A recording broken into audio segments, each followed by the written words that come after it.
Hello everyone, कैसे हैं आप सब। और आपका बहुत बहुत स्वागत है हमारे इस यूट्यूब चैनल जिसका नाम है जाबिश फिजिक्स। तो आज हम लोग क्लास 11 के चैप्टर 5 में स्टडी करने वाले हैं फ्रिक्शन के डायरेक्शन के ऊपर। इससे प्रीवियसली हम लोगों ने फ्रिक्शन के ऊपर समझा था, फ्रिक्शन क्या होता है, उसके टाइप्स क्या क्या हैं। उससे प्रीवियसली हम लोगों ने न्यूटन्स के लॉज को समझा, कंजर्वेशन को समझा।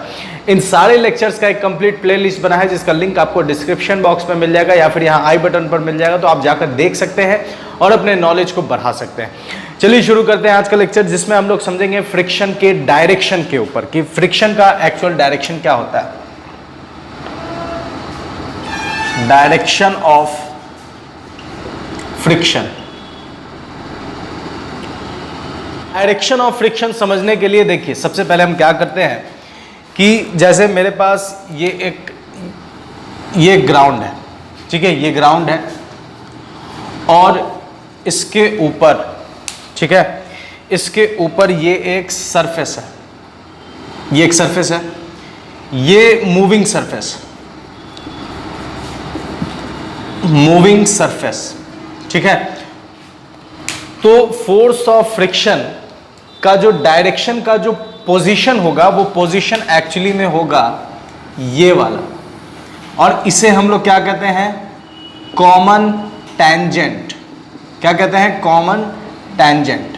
तो जो फोर्स ऑफ फ्रिक्शन लगेगा वो ऑलवेज कहां लगेगा, कॉमन टेंजेंट के अलोंग। जहां पर भी दो सरफेस का एक सरफेस होगा, फिर उस सरफेस पर जो रिलेटिव मोशन कर रहा है, जो मूव कर रहा है सरफेस, उस दोनों सरफेस का जो कॉमन टेंजेंट होगा उसी पर फोर्स ऑफ फ्रिक्शन लगने वाला है। अब ये पॉइंट ये है कि फोर्स ऑफ फ्रिक्शन किधर लगेगा, मोशन के अपोजिट में लगेगा या डायरेक्शन के अपोजिट, किसके अपोजिट लगेगा। तो देखिए, हम जानते हैं कि फोर्स ऑफ फ्रिक्शन का डेफिनेशन को हम लोगों ने पढ़ा, तो उसमें ये बताया था मैंने कि फोर्स ऑफ फ्रिक्शन एक्चुअली में इंटेंशन ऑफ मोशन को अपोज करता है। Force of friction, force of friction, friction opposes intention of motion. ये वर्ड एकदम ध्यान में रखिएगा, इंटेंशन ऑफ मोशन। किसे अपोज करेगा, ये इंटेंशन ऑफ मोशन को अपोज करता है। अब इंटेंशन, अगर ये सरफेस, इस सरफेस का इंटेंशन ऑफ मोशन मतलब इसकी वेलोसिटी इधर है, तो फोर्स ऑफ फ्रिक्शन इस तरफ लगेगा क्योंकि इसका इंटेंशन ऑफ मोशन इस तरफ है, ठीक है। तो कॉमन टेंजेंट, पहली चीज क्या है कि फोर्स ऑफ फ्रिक्शन किस तरफ लगेगा, तो कॉमन टेंजेंट के अलोंग लगेगा। और उसकी डायरेक्शन क्या होगी, तो डायरेक्शन होगी इंटेंशन ऑफ मोशन के अपोजिट। जहां भी इंटेंशन ऑफ मोशन होगा उसके opposite force of friction exert होगा। अब एक चीज देखिए, जो हम लोगों ने पढ़ा था कि जो फ्रिक्शन है उसके टाइप क्या है। तो फ्रिक्शन के टाइप हम लोगों ने समझे थे कि हम लोगों ने समझा था कि फ्रिक्शन का टाइप एक स्टैटिक फ्रिक्शन होता है और दूसरा होता है काइनेटिक फ्रिक्शन।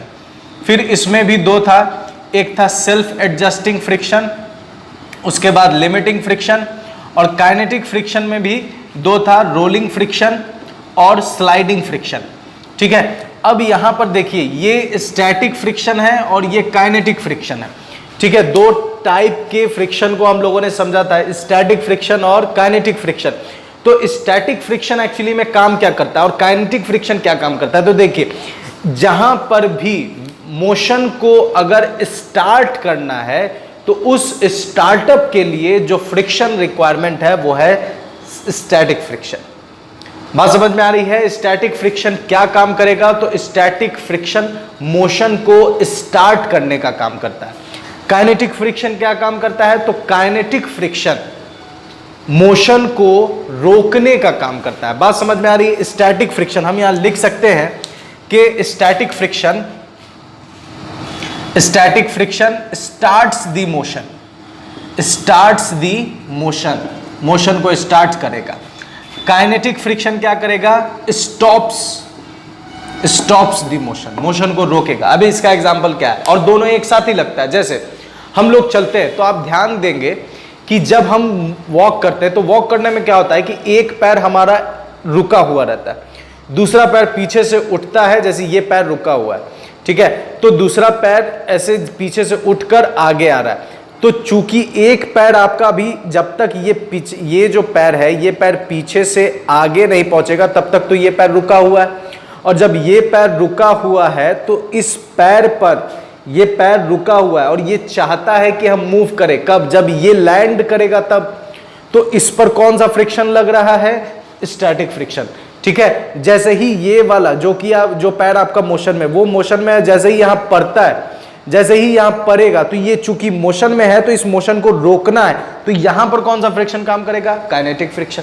जैसे ही ये रुक जाता है तो आपका दूसरा पैर उठता है, तो दूसरा पैर उठा, इसके लिए कौन सा फ्रिक्शन काम किया? Static friction.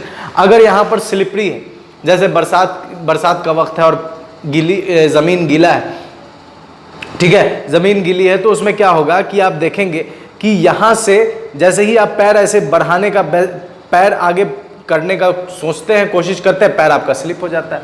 इस वजह से, क्योंकि वो स्टैटिक फ्रिक्शन ना बनकर काइनेटिक फ्रिक्शन बन जाता है। तो स्टैटिक फ्रिक्शन मोशन को स्टार्ट करने का काम करता है। जैसे गाड़ी आप देखेंगे, बाइक का जो चक्का होता है, तो वो चक्का जब स्टार्ट होने, चक्का जब मूव करना शुरू करता है तो वहां पर देखेंगे कि स्टैटिक फ्रिक्शन उसे आगे बढ़ाने का काम करता है। कभी कभी देखेंगे दलदल में या कीचड़ में अगर बाइक फंस जाती है तो क्या होता है कि आप गाड़ी एक्सेलरेट करते हैं लेकिन चक्का आगे की तरफ नहीं बढ़ रहा है, वो वहीं पर कीचड़ उछाल रहा है। तो कीचड़ क्यों उछाल रहा है? क्योंकि वहां पर स्टैटिक फ्रिक्शन उसे नहीं मिल पा रहा है, जिसकी वजह से वो ब्लॉक हो और आगे बढ़े। तो मोशन स्टार्ट करने के लिए स्टैटिक फ्रिक्शन, मोशन को रोकने के लिए काइनेटिक फ्रिक्शन। तो बात समझ में आई? क्या क्या समझा हम लोगों ने कि डायरेक्शन क्या होगा? तो कॉमन टेंजेंट के अलोंग फ्रिक्शन का डायरेक्शन, कॉमन टेंजेंट के अलोंग फ्रिक्शन के डायरेक्शन के लिए जो एरो यूज करेंगे या जो डायरेक्शन होगी वो इंटेंशन ऑफ मोशन के अपोजिट। ठीक है, उसके बाद स्टैटिक फ्रिक्शन मोशन को स्टार्ट करने का काम करेगा, काइनेटिक फ्रिक्शन मोशन को स्टॉप करने का काम करेगा। अब देखिए यहां पर मेरे पास एक जैसे मान लेते हैं ये ग्राउंड है और इस ग्राउंड के ऊपर एक ब्लॉक रखा हुआ है। ठीक है, इस ब्लॉक पर फोर्स लग रहा है इस तरफ, तो इसके पास जो वेलोसिटी है वो इस तरफ है, v वेक्टर। अब देखिए, तो इसके लिए फोर्स ऑफ फ्रिक्शन किधर लगेगा? तो force of friction common tangent, तो दोनों सरफेस का आप कॉमन टेंजेंट ड्रॉ कीजिए। दोनों सरफेस के लिए जो कॉमन टेंजेंट हम लोग ड्रॉ करेंगे वो ये है कॉमन टेंजेंट। उसके बाद इंटेंशन ऑफ मोशन, वेलोसिटी इधर है इसकी, इसका इंटेंशन ऑफ मोशन इधर है, तो फोर्स ऑफ फ्रिक्शन किधर लगेगा? इस तरफ लगेगा। तो ये इस तरह से हम लोग फोर्स ऑफ फ्रिक्शन के डायरेक्शन को निकाल सकते हैं। देखिए दूसरा केस ये है कि जैसे मान लेते हैं मेरे पास ये एक ग्राउंड है और यहां पर एक ऑब्जेक्ट रोल करते हुए चल रहा है। ठीक है, इस रोलिंग ऑब्जेक्ट का वेलोसिटी इस तरफ है और ये ऐसे रोल कर रहा है क्लॉकवाइज डायरेक्शन में। तो इस पर फोर्स ऑफ फ्रिक्शन कहां लगेगा? तो इस पर force of friction common tangent, तो सबसे पहले हम कॉमन टेंजेंट ड्रॉ कर लेते हैं, यहां पर लगेगा। अब ये कॉमन टेंजेंट है तो अब आप कहेंगे कि वो वेलोसिटी है इस तरफ और फोर्स ऑफ फ्रिक्शन इधर लगेगा। अगर आप फोर्स ऑफ फ्रिक्शन कहते हैं कि इस तरफ लगेगा तो हम कहेंगे ये गलत है। क्यों गलत है? क्योंकि हम जानते हैं फोर्स ऑफ फ्रिक्शन किसको अपोज करता है? फोर्स ऑफ फ्रिक्शन अपोज करता है इंटेंशन ऑफ मोशन। अब देखिए इस पॉइंट की बात कीजिए, तो इस पॉइंट को अगर आप देखेंगे तो इस पॉइंट का इंटेंशन ऑफ मोशन किधर है? जैसे कोई भी चीज रोल कर रहा है, जैसे ये देखिए, जैसे ये है, तो जब ये रोल करके आगे की तरफ बढ़ेगा, जैसे ये है और ये ऐसे रोल कर रहा है, तो इस मिडिल फिंगर को नोटिस कीजिएगा, ये ऐसे रोल कर रहा है ऐसे।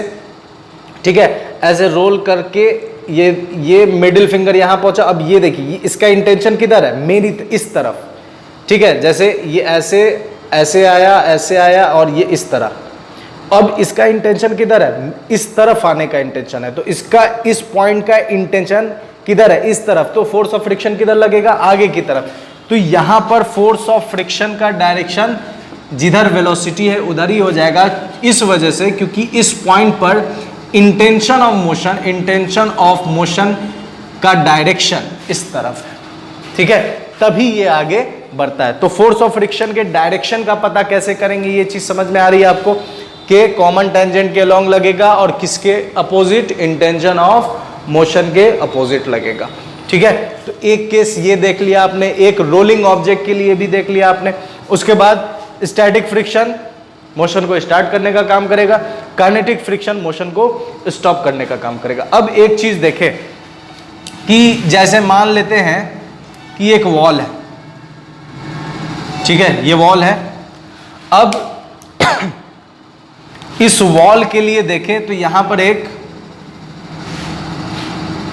बॉक्स हैंग किया हुआ, टांगा हुआ है। अब बताइए कि इंटेंशन ऑफ, इसके लिए फ्रिक्शन किधर लगेगा? तो इसके लिए भी फ्रिक्शन किधर लगेगा? तो इस बॉक्स का इंटेंशन ऑफ मोशन किधर है?